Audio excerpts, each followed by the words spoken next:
Graças ao nosso osciloscópio, podemos conhecer melhor nossa corrente alternada.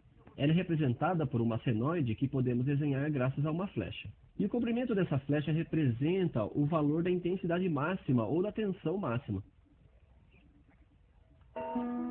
A corrente alternada se caracteriza também por sua frequência.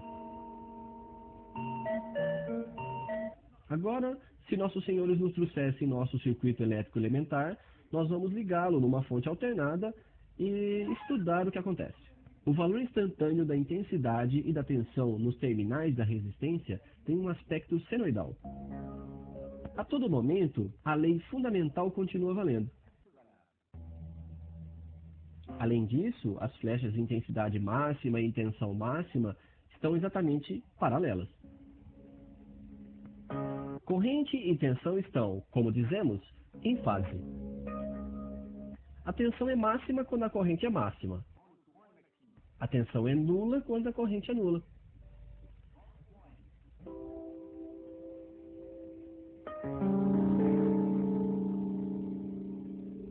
Agora, se por um artifício qualquer eu aumente a frequência da fonte, o valor máximo da intensidade e da tensão não muda. Além disso, corrente e tensão continuam em fase. O valor da resistência, portanto, não é sensível à frequência de nossa corrente, pelo menos na baixa frequência. Mas nós vimos que bobina e capacitor eram criaturas que reagiam às variações. Você se lembra?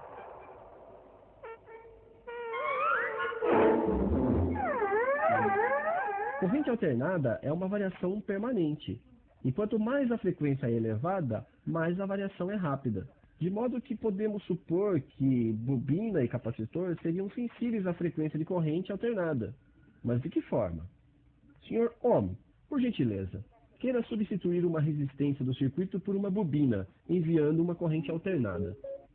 A intensidade de corrente dentro do circuito e a tensão nos terminais da bobina descrevem ainda uma senoide.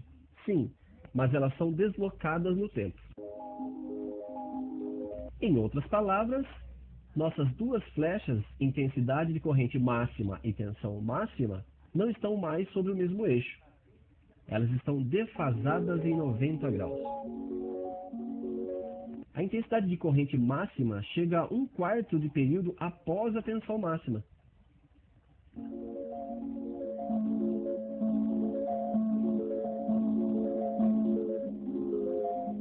E não é tudo. Se eu aumento a frequência, vejam que a intensidade máxima dentro do circuito começa a diminuir. E se eu diminuo a frequência, a intensidade máxima aumenta. Quanto ao outro camarada, o capacitor, você pode imaginar que ele vai fazer exatamente o contrário. Se a frequência aumenta, a intensidade máxima dentro do circuito começa a aumentar, e inversamente.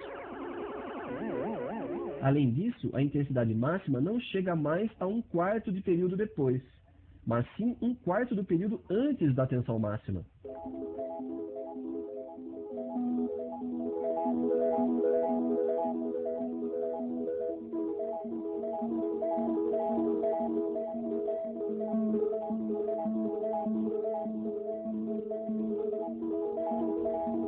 Dessa forma, bobina e capacitor se comportam como resistências. E, de fato, nós podemos medir em seus terminais uma tensão.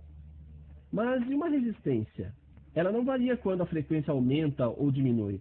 Ela deixa passar sempre a mesma intensidade máxima.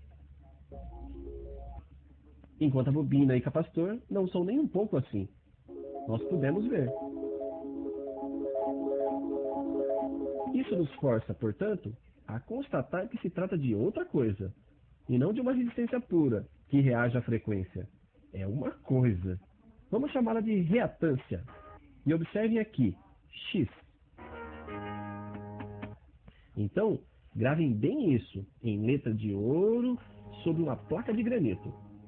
A reatância de uma bobina, dita reatância indutiva, aumenta quando a frequência aumenta. E a corrente está atrasada em 1/4 de período sobre a tensão em seus terminais.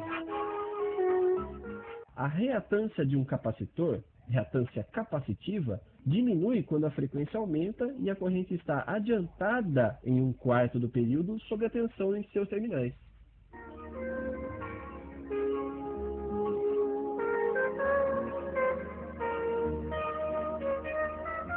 quanto às fórmulas precisas de reatância e para mais detalhes, peço-lhe a gentileza, como sempre, de recorrer ao seu professor habitual. É preciso observar, enfim, que reatância capacitiva e indutiva também é expressa em ohms. Tudo isso, devo dizer, não é muito complicado. Desde que conheçamos a frequência, podemos calcular a reatância. E depois a gente manipula tudo isso como resistências comuns. Bem, não, mil vezes não. Em um ciclo alternado, quando temos uma série de resistência e de reatância, bem, 2 e 2 não são mais igual a 4. Evidentemente, isso é bastante preocupante, e você pode imaginar que isso provém de nossa famosa defasagem. Eu vejo que temos entre nós o Sr. Fresnel, o grande especialista em flecha giratória, que nos dará o prazer, numa próxima oportunidade, de nos explicar esse mistério.